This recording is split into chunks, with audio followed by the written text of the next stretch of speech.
Hey folks, what I'm going to show you today started out as a dream to build a better family farm. And this video is a perfect example of what it takes to realize such a dream: determination. A couple months ago, I shared the first part of this project where we did all the excavation and concrete work to prepare for some major upgrades to the grain storage facility on this small family farm. The infrastructure improvements and new to them equipment will set the stage for future growth and improved efficiency come harvest time. But that's the problem. Harvest is fast approaching and there's still a ton of work to get done before this new grain drying system can be put to use. And you might be surprised at just how complicated it all can be and how many steps are involved in the entire process. But with some determination and a little bit of luck, hopefully we'll see it all up and working before the end of this video and before harvest is done. Fingers crossed. Dig Drive DIY!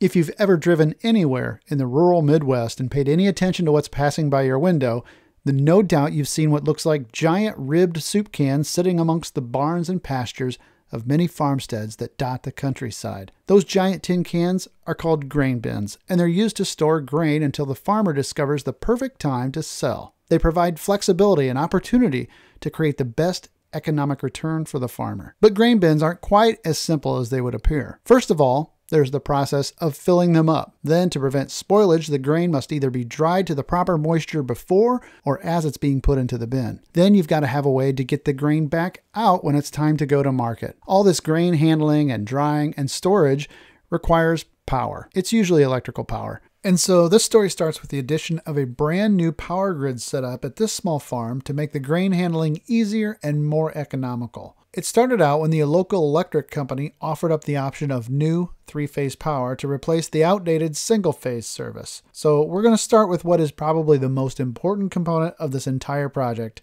and what makes it all possible. Okay, they're back here working today on the new electrical service, Bill and Connor, and we just got done digging out all this dirt. Gonna stub in some PVC to run wire up into the panels. This ground rod is gonna be pretty interesting.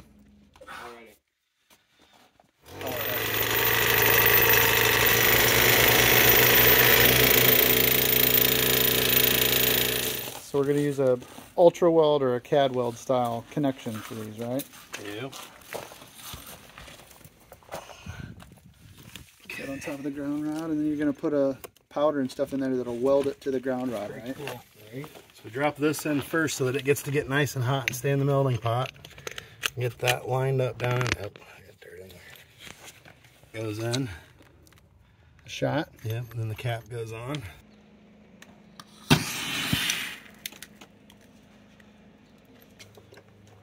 That's what it's supposed to do, huh?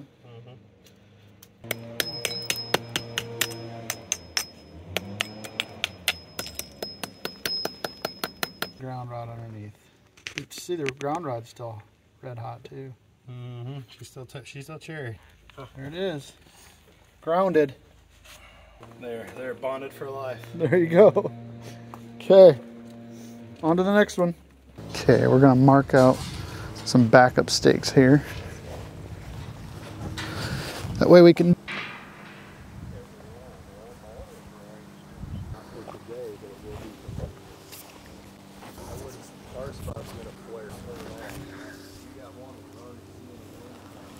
it can be crushing if you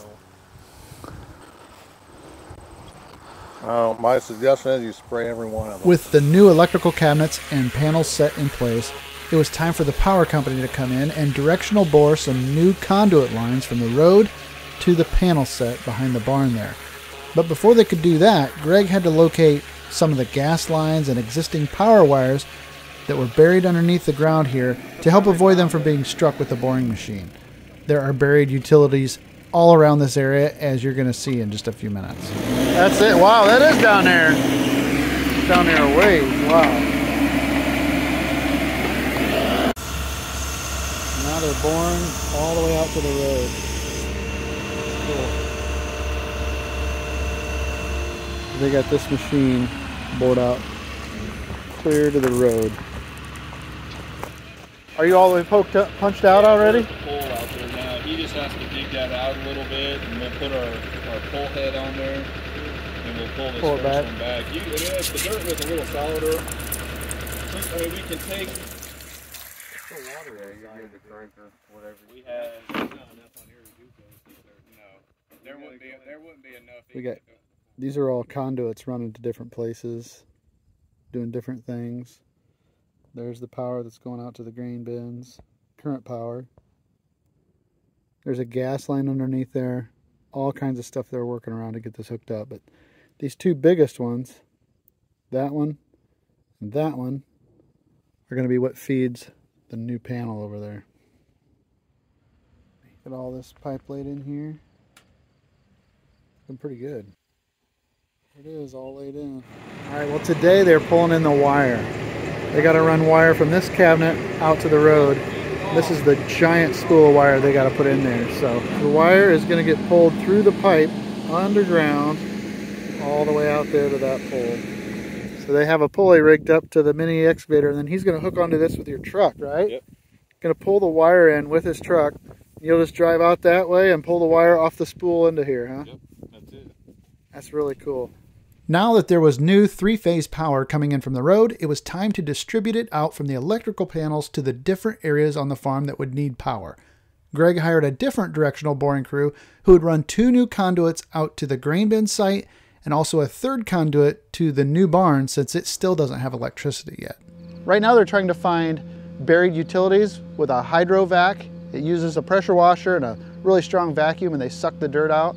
It's really cool, but they can find stuff without damaging it. So he is going to bore from there over to here, into this trench, into this hole, and then they will pull the 2-inch conduit back through there. And then he'll bore again for the 4-inch that they're welding up. And it kind of welds them together, huh? Yep, face them off with that, and then make them smooth and flush. Oh, you face them? Yep. Well, it gets them hot first, and then you take that out, then push it together? Yep. Oh, I see. Okay. 450 degrees, you said? Yep. I've never seen this done. So that must hold pretty good, because you pull on that with a boring machine? Mm-hmm. That weld's actually stronger than the pipe itself. Yep.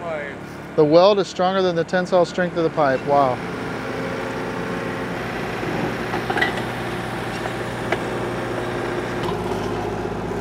I think I can get it, actually. See those spikes going down? This machine is incredible. So they'll use this to keep track of where the bore head is. He can automatically sense where the head is, and they can keep track of it and steer it. You can actually steer it left and right to some degree. But he's going to follow right along here. Check this out. So he just added another length of rod on there. They screw together. So he's able to just push it most of the time. And then when it gets resistance, he drills a little bit. Just unhook the pipe. There's water flowing through the center of it. Water flows through the middle of the pipe out to the tip to help it soften the soil. Now it's going to screw on a new piece of rod. And now it just pushes a new rod on through. You can see it coming up to the locator. He's headed right for the locator, and he just went past it. It's 2 foot 4 inches deep. Now Tracy will come up here and probably move the locator as a new target. It's coming through. Right there.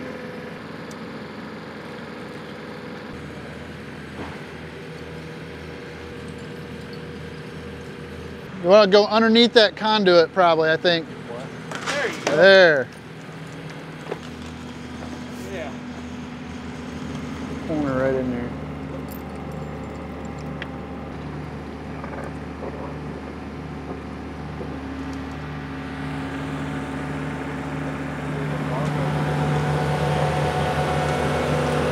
All the way through. Now they got to rinse and repeat. Do it one more time for the 5-inch, 4-inch. Yeah, this one here is about 200, around 200, I think. $200 for the tip. Yeah, just for this. How often you have to replace them? Depends. I told him the other day we wasted one in one job. It looked like it was brand new. That one there was brand new. He said they can last 2 months or a day. Is that carbide or something Yeah. special? Yep, Yeah, that's carbide. Pulling in the 4-inch.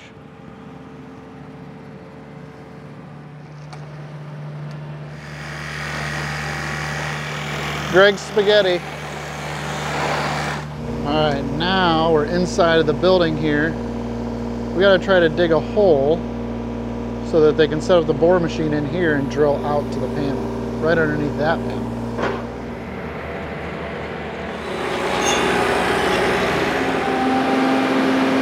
From there, under the wall, to right there.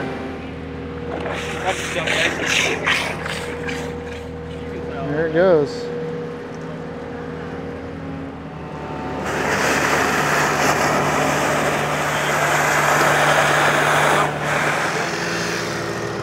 Yep. Right there.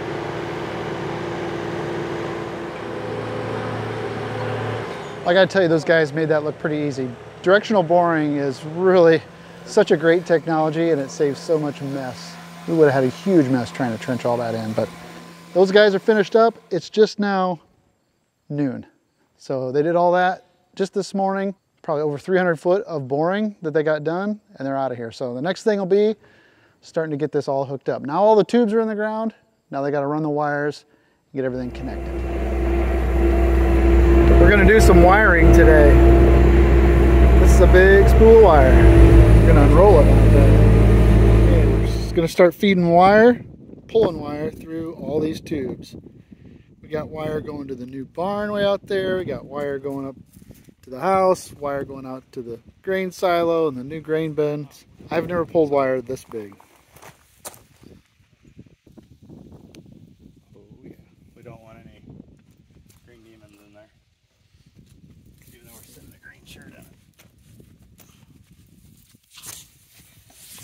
Follow up with the rope. String pulls the rope, rope pulls the wire. Just water, doesn't look too dirty. Here's the rope. Oh, he's got some fancy wire hooker uppers. The feel of the utility blade in my hand instead of Hawkeye. Right there, whacker. Can't get it anymore, they don't make it anymore.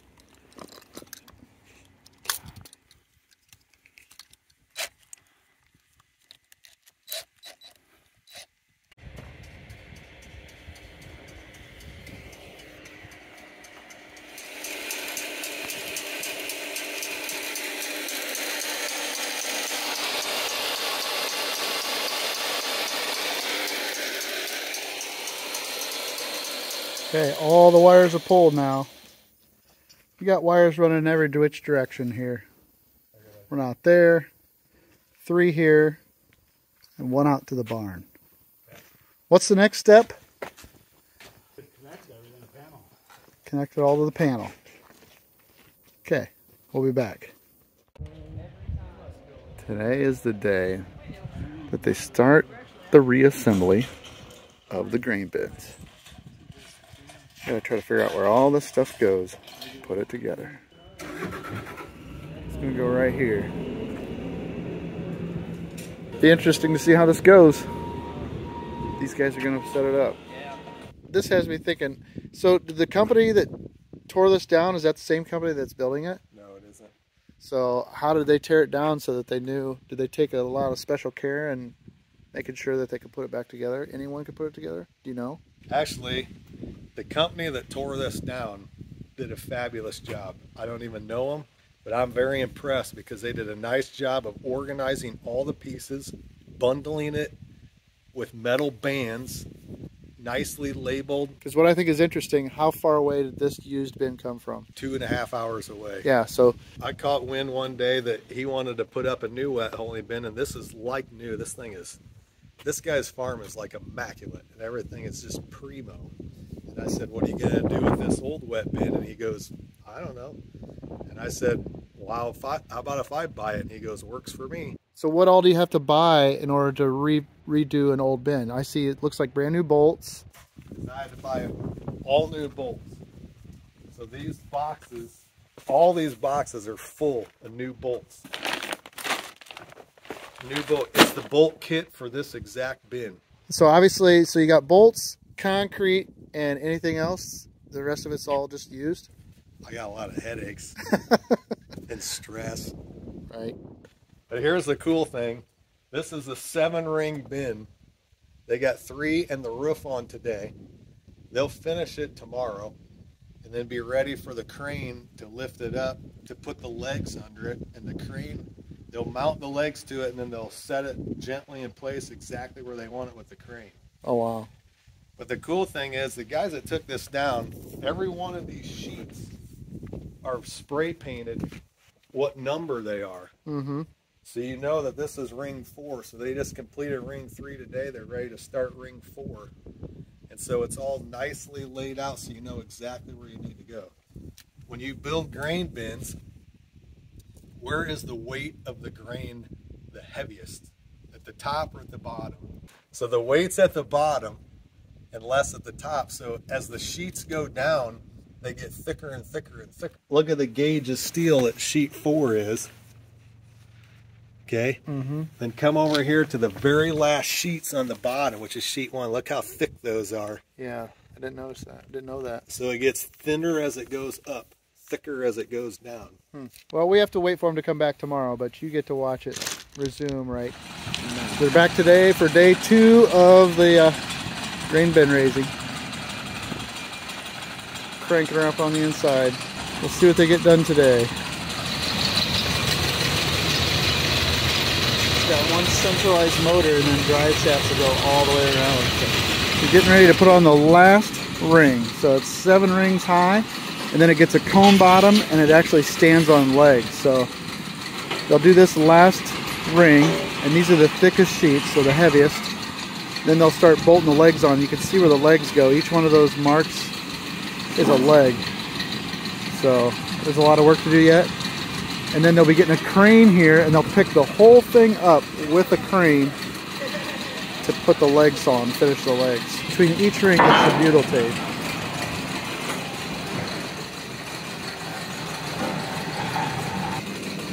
Sticky. It goes in between each one of the seams. So vertical and horizontal all gets this stuff. Tape behind every one of those. You can see it. Today is a big day here. They're going to be setting the grain bin up on its legs, and they're going to be moving and setting the dryer in place. So the first thing they got to do today is they'll take the crane, they'll set up, and they're going to lift up the new wet holding bin.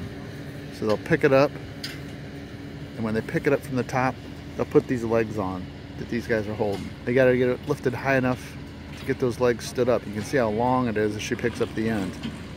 So it's got to go up probably 6 or 7 feet, and then they'll build the cone bottom that goes on the bottom. Once they're done with the bin, they'll use the crane to pick up the dryer. We got to stage the dryer over here somewhere. They'll pick up the dryer, move it over, and set it on that pad. Well, they got the bin all suspended. Not a very hard reach for this crane. They'll get her secured, get those legs put together, and then set it back down, probably, and put the cone in the bottom so it's got a funneled bottom. And then that's part of the blower system right there. That will blow the grain through the tubes like this into the various bins. It's really neat to watch this stuff. Happens every day, but not in your backyard.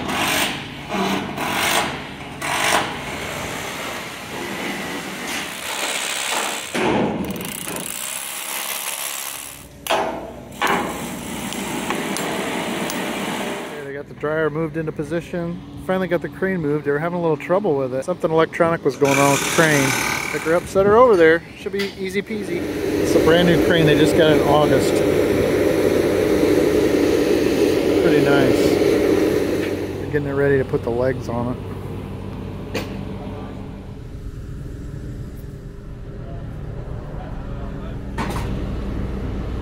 Still look nice.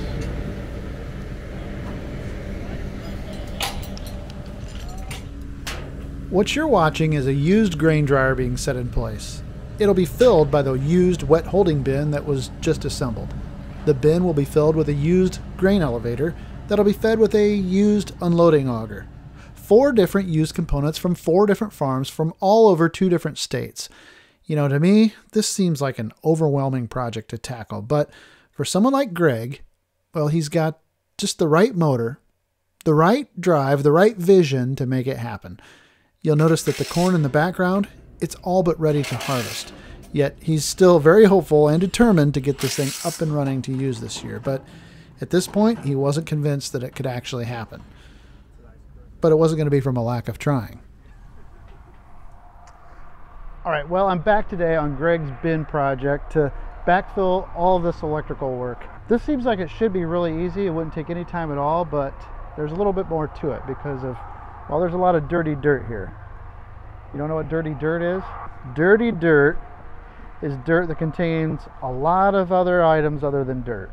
So we've got chunks of bricks, we got rocks, we got round rocks, we got sharp limestone rocks, we've got a lot of different mixed debris. Look, there's a chunk of metal. So if you were to throw something in here, if you were to backfill these wires with this dirty dirt and say this metal gets in there or even a sharp rock, there's a chance that the metal could wind up on top of a wire somewhere and over time get pushed into the wire. So we don't want to compromise any of these wires with stones or debris or foreign material. So the first thing I'm going to do is I'm going to clean up some of this dirty dirt, put it in the dump truck, and I'm going to haul it over to where we dumped all the good dirt from when we dug out for the bin foundation. And I'll dump this out, get a load of clean clay. I'll bring the clay back here and we'll fill in a nice layer over the top of the wires. And then we might be able to throw in some of the dirty dirt on top, but first things first. Now we just got to go dump that load.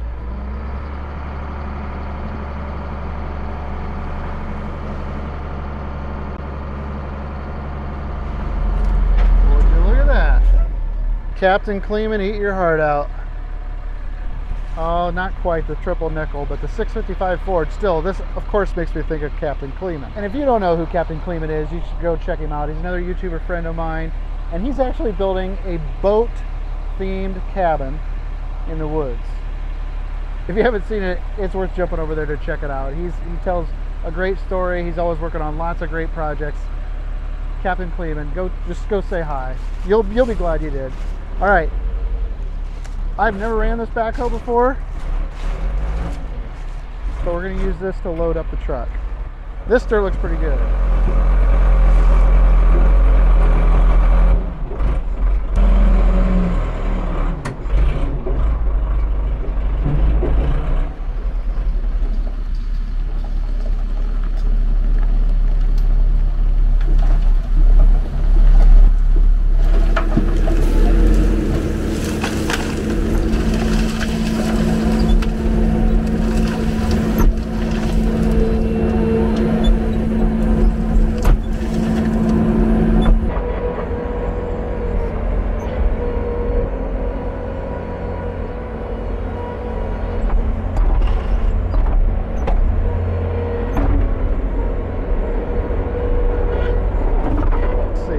Got that all filled in. That looks good.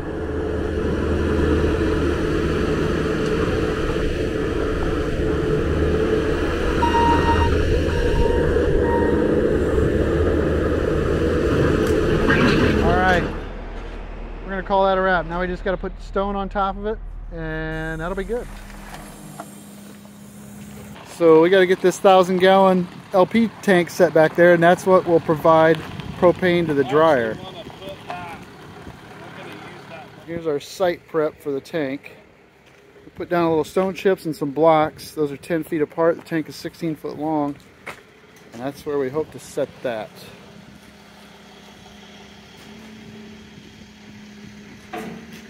How am I looking over there, Nathan? I got about 6 inches.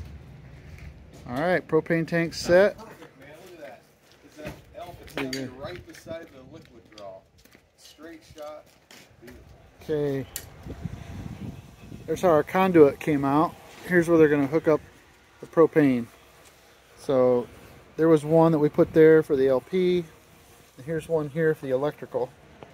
And that'll do that, run that control box. So that one came out right as well. So those look good.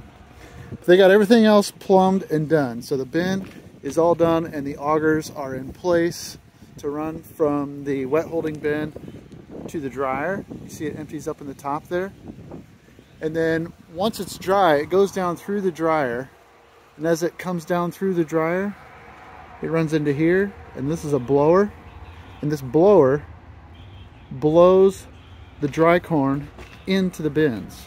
This pipe's connected to that bin. And then it's got a switch so you can change between here or here. And then once those bins are full, you can move this rubber hose over to this pipe. And this pipe comes clear over here. And believe it or not, it'll blow it in the top of the silo. Panels are all set. Trench is dug out a little more. So they started the process of switching it over. Got some wires pulled in the boxes. More wires to deal with though. And a lot of parts. Looks like you're gonna have a busy weekend. Not done yet? Nowhere near it. Okay, we'll get a shot. They're just in the middle of getting stuff wired up. Still more to do. We dumped a load of dirt here. We gotta backfill all the pipes and wires. We're gonna pull out this old power, the one with the white sides, that's coming out. So Greg decided to cut that conduit because we're doing away with this panel, and it was still hot. The disconnect in the breaker didn't work, it failed. This is take two. The first time, so he had shut the power off, but the breaker inside the panel had failed, right? Yeah, it pulled apart. It pulled apart and didn't disconnect. There, so it's maintained its connection. So it still had and connection. I hit one leg of it and it freaking blasted. And of course I wasn't filming, but now he's going to cut through it and hopefully I they're... could have died, but I'm mostly mad about, this was a $30 blade. Yeah. I ruined a $30 blade. That's about when it went boom before. Okay. Now we're going to pull that panel out of there. Kim's backfilling.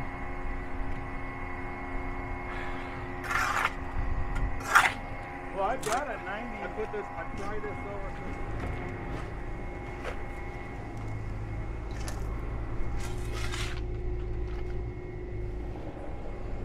Okay, so now trying to get this big auger in place. It's moving around with the skid loader to get it set. Now I gotta get that stuff all put in position. This is a drive over unloading auger. We got the auger moved, we got the panels backfilled. Now we're gonna try to move in this drive over auger.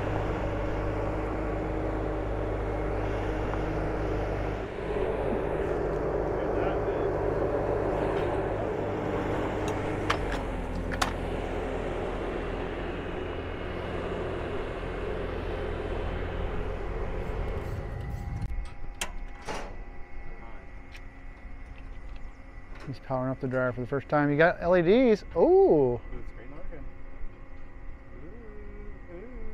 doing some checks. Greg and I just tightened up the belt for the auger at the very top up there. Now Greg is hooking up a pipe. This is for the bees wings or for the...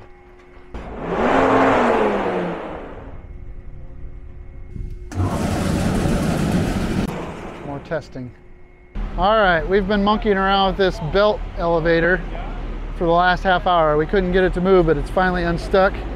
Now he's gonna drive over it and see if we can get it to unload.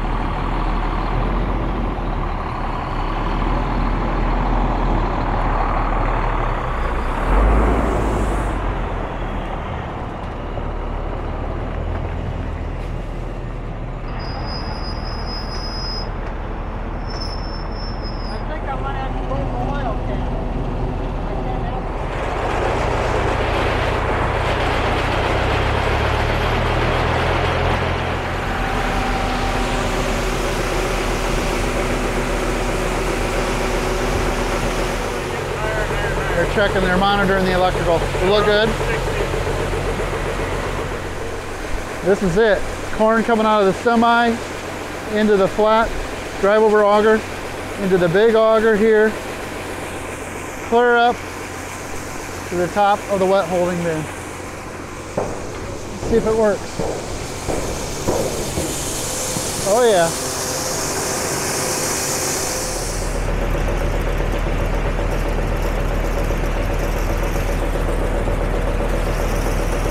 There we go.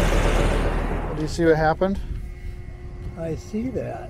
Melted some wires. They're too small for what that motor needs up there, so Bill's up there hooking up new wires to the motor, right? They had to run some number 8s or 10s. What are these?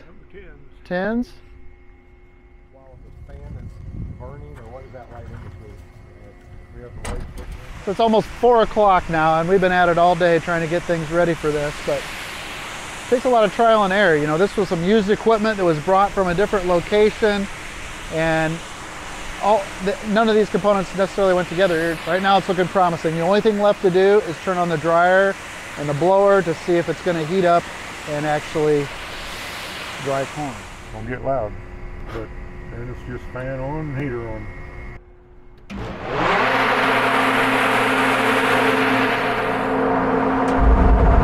There's the burner.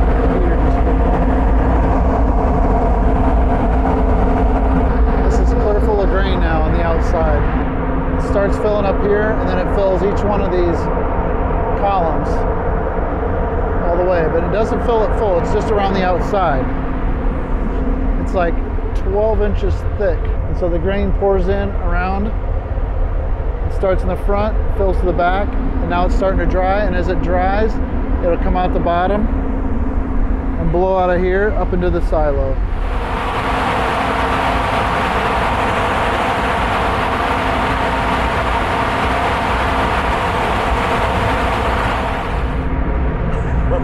You're all pumped, aren't you? Well, this has been 2 years in the making, man. It's like It's finally working. He's drying corn. we're not transferring corn yet. Yeah.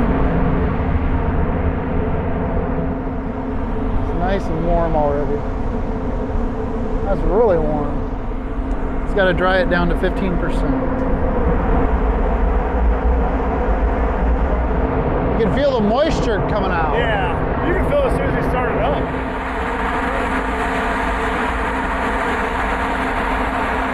He's got his own dryer.